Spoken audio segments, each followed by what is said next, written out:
Guys, kami lang ba? Yung addict na guys sa ano? Huntrix. Sa golden na yan. Lala. Si Laya oh. Nagwawala na kahit hubad-hubad na. Eh pagkatapos nun guys, nalingat ka saglit. Lala.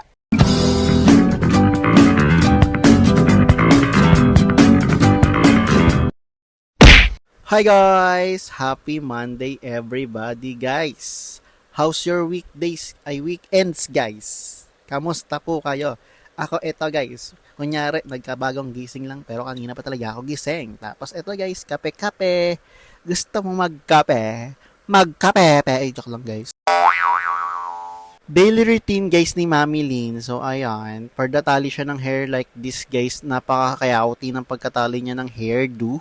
Tapos guys, dito si Laya, go to school na daw siya. Go to the school, guys. Tapos guys, alam nyo ba one time sabi sa akin ni Laya, siya daw mag-voice over ng mga ganito naming vlog. Lala, tatanggalan niya pa ako ng trabaho. Kaya ito guys, para go-voice over ako, talaga nagtatago ako sa kabilang bahay namin eh. Pero guys, baka try natin, no? Baka mas nakakatawa pag sila yung nag-voice over. Comment down nga guys kung gusto nyo sila yung mag-voice over. Pero syempre, mangingilan-ngilan lang. Baka mahirapan sila natin guys eh. Paano, mahilig na rin kasi siya guys manood ng mga mini vlog, lalo na yung mga bata nag-voice over. Anyway guys, tama na nga ang kwentuhan. Ito guys, pauwi ako dahil wala si Laya sa bahay. Tapos si Katkat is tulog. Umuwi ako guys dahil may gagawin kami ni Mami Lynn.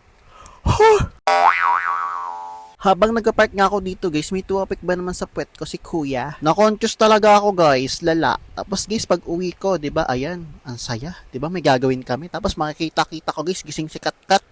Nanginig talaga ang aking pintig. Ayan, tapos bili-bibili naman si Mami Lynn ng kung ano-ano, yung mga ganyan-ganyan. Pero guys ha, diyan siya bumibili ng mga hikaw ni Katkat, ni Laya. Kaya guys, legit naman guys. Tumatagal naman, kaya okay lang guys. Ayan, nagmamaganda si Katkat. Uwian na nga dito guys, tapos may napapansin ako dito. Baliktad yung sapatos ni Laya, lala. Yes guys, diretso nga kami uwi dito. And for the first time guys, hindi siya naglaro bago umuwi sa school guys. Ayan, hindi siya naglaro. Diretso kami uwi dito guys. Pero yun nga guys, ma-share ko lang din sa inyo yung gusto naming mangyari kanya. Nangyari naman guys. Kaya medyo tayo dito. Happy ang ating mga kalamnan mga dugo. Kaya guys, idadaan muna natin si Laya dahil tulog si Mami Lynn. Pinagod ko kasi guys. Kaya napag-isip ko dito guys na magmall muna kami ni Laya guys. Pupiton kami dito, tapos paglaruin ko muna siya. Abang natutulog nga si Laya at saka si Katkat at si Mami Lynn dun sa bahay, kami dito ni Laya, gagala ko siya muna guys. Dito lang naman yung guys sa UP Town. Pinakamalapit sa aming mall. Lala. So yun nga guys, nandito na kami ngayon sa Kidsuna. Lala, si Laya tumatambling nga dito.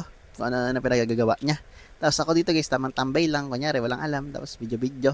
Para guys, pampatagal lang ba? Ayun, kunyari, inom tubig. Tapos si Laya guys, inalok ko na rin na uminom ng tubig para, kasi mainit. Tapos nagbahay pala kami, hindi ko pala siya napainom ng tubig. Tapos dito nga guys, kunyari, doktor siya. Lala. Masenta niya yung manika. Hindi, baka gusto mo, ikaw na lang. Tapos guys, pagkatapos manggamot ni Dr. Laya, na siya dito, nag-supermarket na siya. Namalengke siya dito guys. Wow, puro gulay. Tapos guys, yung mascot ni Kidsuna guys, sasaktuhan na naman namin na andito kami guys. Pero si Laya kasi guys, hindi siya mahilig dyan. Wala siyang pake guys sa mga ganyan-ganyan guys. Ano lang siya, mascot ni Jollibee lang yung kilala niya. Tapos yun nga guys, habang nagkakasiyahan yung mga bata doon, si Laya, ayan, solo flight. Akala mo talaga na siya, malaki na siya. Tapos guys, ma-share ko lang sa inyo. Ito na yung pinakamalalang sinabi sa akin ni Laya.